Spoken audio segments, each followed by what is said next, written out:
guys, I am back with another video. I have a quick little word for you that the Lord placed in my spirit, and when He does that, I don't want to keep it all to myself, and I want to give it out to you.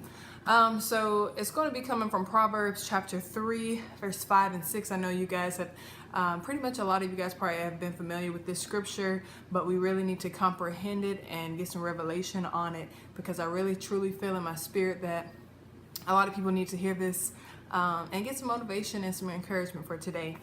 So yes, Proverbs chapter 3, verse 5 and 6, it says, "Trust in the Lord with all your heart, and lean not on your own understanding. In all your ways acknowledge Him, and He shall direct your paths.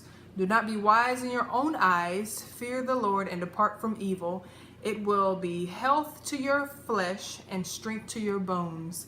So I've read 7 and 8 as well, but the first, it says, trust in the Lord with all your heart. So not with some of your heart, but all of your heart, and lean not on your own understanding.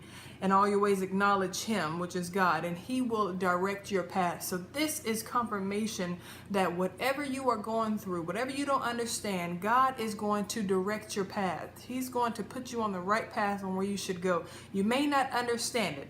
It says, and lean not on your own understanding. So He's telling you right there not to lean on what you understand, what you find that may make sense, because some things what God tells us to do may not make sense to us, may not make sense to other people, but we have to trust that He's telling us to do this.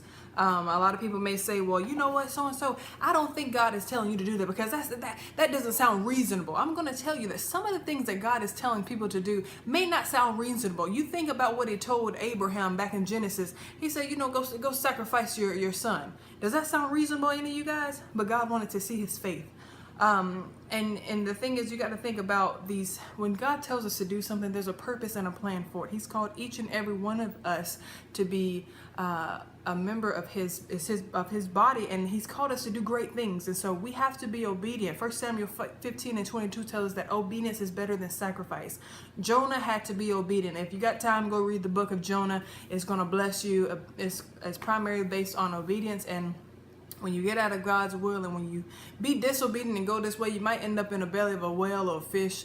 And so we definitely want to be obedient to what God is calling us to do.